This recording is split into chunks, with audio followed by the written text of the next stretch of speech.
Balduino IV de Jerusalén, conocido como Balduino el Leproso, fue uno de los monarcas más fascinantes y trágicos de la Edad Media. Nació en 1161 y ascendió al trono del reino de Jerusalén con solo 13 años, tras la muerte de su padre, Amalarico I. A pesar de su juventud y de sufrir una enfermedad devastadora, la lepra, Balduino demostró ser un líder excepcional, gobernando con inteligencia, valor y una determinación inquebrantable en un periodo crítico para los Estados Cruzados. Su reinado, desde 1174 hasta 1185, estuvo marcado por conflictos políticos internos, traiciones y una guerra constante contra el poderoso sultán ayubí, Saladino, quien buscaba reconquistar Jerusalén para el Islam. A pesar de sus limitaciones físicas, Balduino IV logró mantener a raya a sus enemigos y preservar la estabilidad de su reino, convirtiéndose en un símbolo de resistencia cristiana en Tierra Santa. El apodo de Balduino IV, el Rey Leproso, está directamente ligado a la enfermedad que lo acompañó desde su infancia, la lepra. Esta condición, conocida en la época como el mal de San Lázaro, era considerada una maldición divina y generaba rechazo social. Los síntomas de la lepra, pérdida de sensibilidad en las extremidades, deformaciones progresivas y llagas en la piel, empeoraron con los años, dejando a Balduino ciego y con graves discapacidades físicas hacia el final de su vida. Sin embargo, el rey nunca se dejó vencer por su enfermedad. Usaba guantes y una máscara para ocultar sus heridas en público, pero jamás permitió que su condición lo apartara de sus deberes como monarca. Su coraje ante el dolor y su habilidad para liderar incluso en las circunstancias más adversas lo convirtieron en una figura legendaria. Para comprender la importancia de Balduino IV, es necesario situarse en el convulso escenario de las cruzadas. El reino de Jerusalén había sido fundado en 1099, tras la primera cruzada, cuando los ejércitos cristianos conquistaron la ciudad santa arrebatándosela a los musulmanes. Sin embargo, para la segunda mitad del siglo XII, el reino enfrentaba graves amenazas. La nobleza cruzada estaba fragmentada por luchas de poder entre facciones, con algunos apoyando una política de confrontación con los musulmanes y otros prefiriendo la diplomacia. Además, el sultán kurdo Saladino unificó bajo su mando a los territorios musulmanes de Egipto y Siria, proclamándose como el gran defensor del Islam contra los cruzados. Las incursiones de las fuerzas ayubíes ponían en jaque las posesiones cristianas en Oriente Próximo. En este contexto, Balduino IV heredó un reino al borde del colapso. Su habilidad para mantener la unidad entre sus vasallos y su genio militar, especialmente visible en su victoria en la batalla de Montgisard en 1177, donde derrotó a un ejército muy superior numéricamente, le permitieron sostener Jerusalén durante su reinado. Sin embargo, su muerte prematura en 1185, con solo 24 años, dejó el reino en manos de gobernantes menos capaces, lo que culminaría en la caída de Jerusalén ante Saladino en 1189, durante la Tercera Cruzada. Balduino IV nació en el año 1161 en Jerusalén, capital del reino cruzado que llevaba el mismo nombre. Pertenecía a la poderosa casa de Anjou, una dinastía de origen francés que también gobernaría más tarde en Inglaterra. Su padre era Amalarico I, rey de Jerusalén, y su madre, Inés de Courtenay, una noble franca cuya influencia política sería causa de tensiones en la corte. Aunque el matrimonio de sus padres fue anulado por consanguinidad, Balduino y su hermana Sibila fueron reconocidos como herederos legítimos, asegurando así la continuidad de la dinastía en Tierra Santa. Desde muy joven, Balduino recibió una esmerada educación bajo la tutela de Guillermo de Tiro, uno de los intelectuales más destacados del reino. Guillermo, arzobispo y canciller del reino de Jerusalén, no solo le enseñó teología y lenguas clásicas, sino también historia, estrategia militar y el arte de gobernar. Fue precisamente Guillermo quien, durante unas lecciones de equitación, notó algo inquietante. El joven príncipe no sentía dolor cuando los otros niños le pinchaban los brazos durante los juegos. Esta extraña insensibilidad al dolor fue el primer indicio de que algo no iba bien. Con el tiempo, aparecieron otros síntomas, heridas que no sanaban, una progresiva debilidad en las manos y pies, y manchas en la piel. En una época en que la lepra se consideraba un castigo divino, estos signos generaron preocupación y murmullos en la corte. Guillermo de Tiro, como cronista y hombre de gran cultura, dejó constancia de estos hechos en sus escritos, proporcionando uno de los relatos más detallados que existen sobre la enfermedad del rey. El diagnóstico de lepra en Balduino fue confirmado cuando apenas tenía 9 años. Para la medicina medieval, esto equivalía a una sentencia de muerte lenta y dolorosa, pero también a un estigma social. Sin embargo, contra todo pronóstico, su padre, el rey Amalarico, se negó a apartarlo de la línea sucesoria. Esta decisión, sin precedentes en la época, demostró una fe inquebrantable en las capacidades de su hijo, a pesar de su condición. El joven príncipe Balduino no solo aprendió a vivir con su enfermedad, sino que se preparó rigurosamente para el trono bajo la sombra de una crisis inminente. Aunque la lepra iba debilitando su cuerpo, su mente permanecía aguda, y su formación política y militar bajo la experta guía de Guillermo de Tiro lo moldeó como un líder excepcional. Esta preparación resultaría crucial cuando, en 1174, la repentina muerte de su padre Amalarico y durante una campaña militar en Egipto sumió al reino de Jerusalén en una profunda crisis sucesoria. Con apenas 13 años y marcado por los estragos de la lepra, Balduino se encontró heredando un trono en circunstancias que habrían abrumado a cualquier adulto. La corte se sumió en tensiones inmediatas, pues las costumbres feudales exigían regentes para un monarca menor de edad, y muchos nobles dudaban que un adolescente enfermo pudiera gobernar efectivamente. Sin embargo, contra todo pronóstico, aquel joven que había sido preparado entre dolor y disciplina fue coronado rey de Jerusalén, iniciando un reinado que, aunque breve, dejaría una huella imborrable en la historia de las cruzadas. La transición de príncipe a rey no fue sencilla. Mientras las facciones nobiliarias se disputaban el poder real tras la máscara de la regencia, Balduino demostró desde el principio que su enfermedad no definiría su gobierno. Su coronación prematura, lejos de ser una mera formalidad, se convirtió en el primer acto de un soberano que, pese a su juventud y frágil salud, estaba decidido a gobernar por derecho propio. Balduino fue coronado con urgencia en la iglesia del Santo Sepulcro, siguiendo la tradición de los reyes de Jerusalén. Su juventud y su enfermedad lo convertían en un gobernante inusual, pero la necesidad de estabilidad política ante las crecientes amenazas externas, especialmente del emergente poder de Saladino, obligó a la nobleza a aceptar su legitimidad. La ceremonia fue un acto cargado de simbolismo: un niño enfermo, cubierto con ropajes reales, recibiendo la pesada corona de un reino al borde del abismo.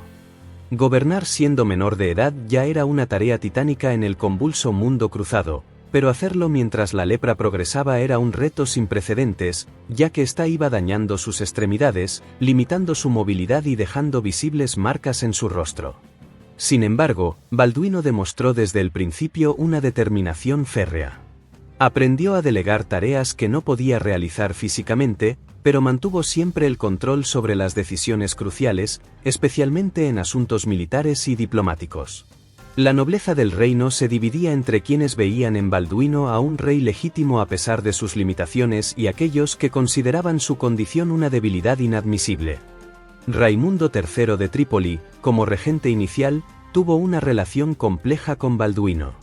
Aunque al principio ejerció una gran influencia, el joven rey pronto comenzó a tomar decisiones por sí mismo, lo que generó roces entre ambos. Además, Raimundo representaba a la nobleza más pragmática, pero su actitud condescendiente hacia Balduino, a quien muchos subestimaban por su lepra, terminó por distanciarlos. Por otro lado, figuras como Reinaldo de Chatillon, un noble ambicioso pero ferozmente antimusulmán, se convirtieron en sus aliados, aunque a menudo actuaban por intereses propios. Además, cuando Balduino IV ascendió al trono en 1174, heredó un reino de Jerusalén en situación precaria. Aunque conservaba su capital y enclaves estratégicos como Acre y Tiro, enfrentaba amenazas existenciales por partida doble. En el exterior, Saladino había unificado bajo su mando gran parte del mundo musulmán, convirtiéndose en un enemigo formidable decidido a expulsar a los cruzados. En el interior, el reino sufría divisiones nobiliarias y defensas debilitadas por años de conflictos internos. La corte de Jerusalén era un hervidero de intrigas donde dos facciones principales se disputaban el poder: los varones nativos liderados por Raimundo III de Trípoli, que abogaban por una política de coexistencia con los musulmanes, y los recién llegados de Europa, encabezados por figuras belicosas como Reinaldo de Chatillon y los hermanos Lusignan, que promovían una línea agresiva contra Saladino. Frente a este panorama desolador, Balduino demostró una perspicacia política extraordinaria. A pesar de su juventud y su enfermedad progresiva, comprendió que la unidad del reino era su único salvavidas. Su habilidad para mantener un frágil equilibrio entre las fuerzas enfrentadas se convirtió en uno de sus mayores logros políticos. Cuando la lepra le impedía presidir largas sesiones del Consejo, una limitación que sus enemigos podrían haber explotado, el joven rey desplegó una astucia gobernativa notable, se apoyó en figuras clave como su antiguo mentor Guillermo de Tiro para los asuntos de Estado y en su hermana Sibila, cuyo valor dinástico era crucial para asegurar la sucesión. Esta compleja red de alianzas familiares y políticas se volvió especialmente crítica con la llegada de Guido de Lusignan, noble francés que se casó con Sibila y se convirtió en un personaje central en la corte. Aunque inicialmente Balduino apoyó esta unión con la esperanza de fortalecer el reino, pronto descubrió la incompetencia y arrogancia de Guido, lo que generó una creciente desconfianza entre ellos. Paralelamente, la influencia de su madre, Inés de Courtenay, añadía otra capa de complejidad a este entramado de poder, pues maniobraba entre facciones para mantener su influencia política. Lo extraordinario fue que, a pesar de estas tensiones y de su deterioro físico, Balduino nunca permitió que el reino se desmoronara desde dentro. Su capacidad para gobernar a través de intermediarios de confianza mientras mantenía el control último de las decisiones revela una comprensión profunda de las realidades políticas de su tiempo. Mientras Saladino amenazaba desde el exterior, el joven rey leproso libraba otra batalla igualmente crucial en el interior: mantener cohesionada una nobleza más interesada en privilegios particulares que en la supervivencia colectiva del reino cruzado. Sin embargo, las decisiones sucesorias terminarían siendo su talón de Aquiles. Sus intentos por asegurar el futuro del reino a través de los matrimonios de Sibila, primero con Guillermo de Montferrato y luego con Guido de Lusignan, terminaron por complicar la situación en lugar de resolverla. El nombramiento final de Guido como regente demostraría ser un error catastrófico, pero esto no empaña el hecho de que, durante su reinado, Balduino logró lo imposible: gobernar efectivamente un reino al borde del colapso mientras su propio cuerpo se desmoronaba. Su capacidad para navegar estas turbulentas aguas políticas sería tan determinante para Jerusalén como sus posteriores victorias militares, y quedaría como testimonio del más excepcional liderazgo en los canales de las cruzadas. En cuanto a las órdenes militares, especialmente los templarios y los hospitalarios, eran pilares en la defensa del reino, pero también actores políticos con sus propios intereses. Los templarios, más agresivos, a menudo chocaban con la política cautelosa de Raimundo III, mientras que los hospitalarios tendían a ser más moderados. Balduino supo manejar esta dualidad, utilizando su fuerza militar cuando era necesario pero evitando que su influencia desestabilizara su gobierno. Además, a medida que Balduino IV consolidaba su reinado, se enfrentó a la amenaza más formidable de su era: el ascenso imparable de Saladino. Este carismático líder kurdo había logrado lo imposible, unificando bajo su mando los territorios musulmanes de Egipto y Siria.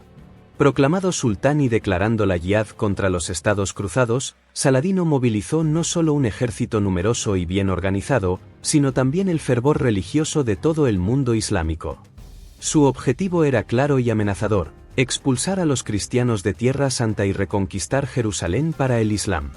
Para el joven rey leproso, esto representaba el desafío definitivo. La prueba llegó en 1177, cuando Saladino lanzó una invasión a gran escala con más de 26.000 hombres, mientras las fuerzas cristianas, mal preparadas y dispersas, apenas reunían unos pocos cientos de caballeros y algunos miles de soldados de infantería. Muchos creyeron que sería el fin del reino de Jerusalén. Pero Balduino, demostrando esa combinación de fe y determinación que lo caracterizaba, no se dejó intimidar por la abrumadora desventaja numérica ni por su propio cuerpo debilitado. Reuniendo apresuradamente sus fuerzas, incluyendo un crucial contingente de templarios, marchó decididamente al encuentro del enemigo cerca de Montgisard, al sur de Jaffa. Lo que ocurrió entonces se convertiría en leyenda. Aprovechando magistralmente el terreno y el factor sorpresa, el rey leproso, con solo 16 años, lideró personalmente la carga contra las fuerzas musulmanas. Contra todo pronóstico, la batalla terminó en una victoria cristiana aplastante. Saladino perdió la mayor parte de su ejército y apenas logró escapar con vida, mientras que las bajas cruzadas fueron sorprendentemente mínimas. Montgisard no fue solo una victoria militar, fue la demostración palpable de que Balduino IV poseía ese raro genio táctico y esa voluntad inquebrantable que trascienden las limitaciones físicas.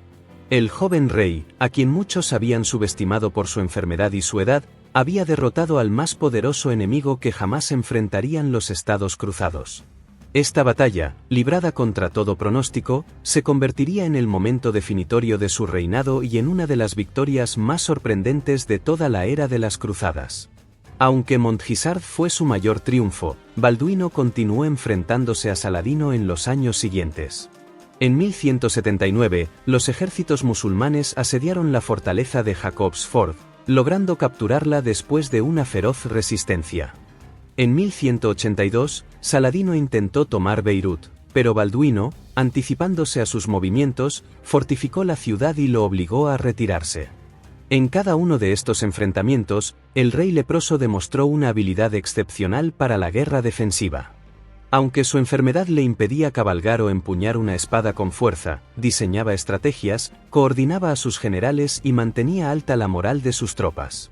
Sus tácticas incluían el uso de fortalezas bien posicionadas, ataques rápidos de caballería y alianzas temporales con los musulmanes disidentes que se oponían a Saladino. A pesar de los constantes enfrentamientos, Balduino comprendió que la guerra eterna no era sostenible. En varias ocasiones, buscó acuerdos temporales con Saladino, incluyendo treguas y tratados de no agresión. El más notable fue el Pacto de 1180, que permitió a ambos bandos recuperarse y consolidar sus posiciones. Sin embargo, estos acuerdos eran frágiles. Nobles como Reinaldo de Chatillon los violaban con ataques a caravanas musulmanas, provocando represalias de Saladino. Balduino, aunque desaprobaba estas acciones, no siempre podía controlar a sus vasallos más rebeldes. La capacidad de Balduino para vencer en el campo de batalla, mantener a raya a sus enemigos y negociar cuando era necesario lo convirtió en el único gobernante cruzado que logró contener a Saladino durante su reinado. Pero el tiempo se agotaba inexorablemente para el rey leproso. Con su salud deteriorándose día a día, Balduino se enfrentaba a su desafío final, asegurar la sucesión del reino mientras las sombras de la traición y las luchas de poder crecían a su alrededor.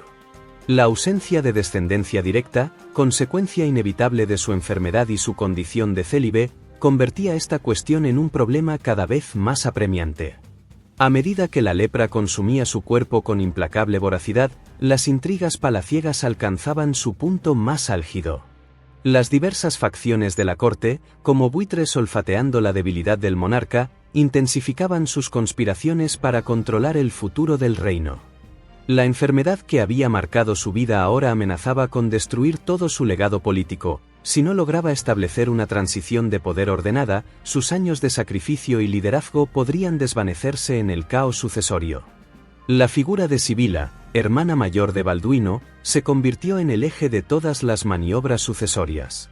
En un primer intento por fortalecer alianzas internacionales, Balduino la casó con Guillermo de Montferrato en 1176, un noble italiano emparentado con el emperador Federico Barbarroja.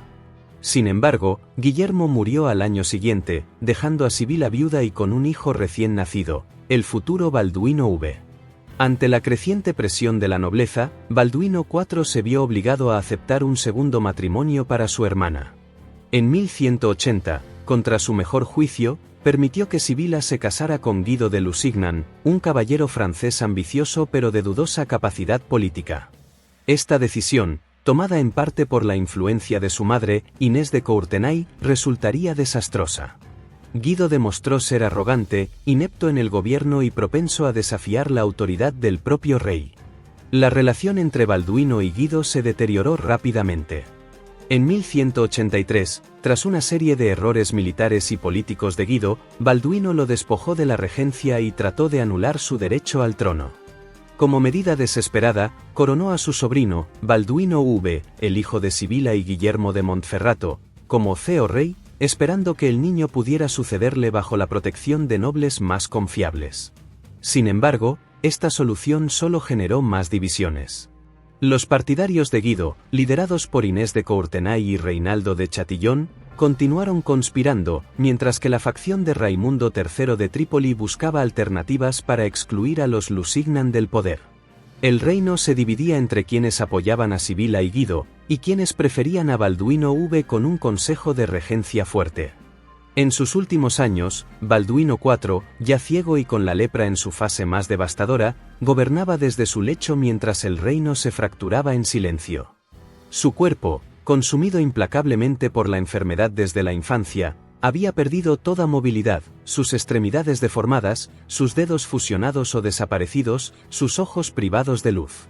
La lepra, considerada castigo divino en su época, no solo le robó la salud sino que lo condenó a luchar contra el estigma social. Sin embargo, bajo la máscara de plata que ocultaba su rostro desfigurado, latía una voluntad indomable que seguía dirigiendo los destinos de Jerusalén. Aunque físicamente postrado, su mente permanecía lúcida y su autoridad inquebrantable. Desde su cámara real, donde el dolor era constante, Balduino tejía estrategias defensivas, mediaba entre las facciones divididas de su corte y tomaba decisiones cruciales. Los templarios apoyaban férreamente a Guido de Lusignan por su línea belicista contra los musulmanes, mientras Raimundo III de Trípoli y los varones nativos abogaban por negociar con Saladino. Esta división amenazaba con desgarrar el reino, pero Balduino, incluso en su estado, mantenía un frágil equilibrio. El momento más simbólico de este periodo llegó durante el asedio musulmán al castillo de Kerak en 1183. El rey, completamente ciego y con el cuerpo destruido, fue llevado al campo de batalla en una camilla. Su sola presencia, como un espectro real que emergía de su lecho de enfermo, bastó para inflamar el ánimo de las tropas cristianas y forzar la retirada de Saladino. Era la prueba viviente de que su liderazgo trascendía la carne deteriorada. Sin embargo, la implacable enfermedad finalmente venció. En la primavera de 1185, con apenas 24 años de edad, Balduino IV falleció, su cuerpo consumido por décadas de lucha contra la lepra. Su muerte no fue un final pacífico, sino el amargo preludio de la caída del reino de Jerusalén que tanto había defendido.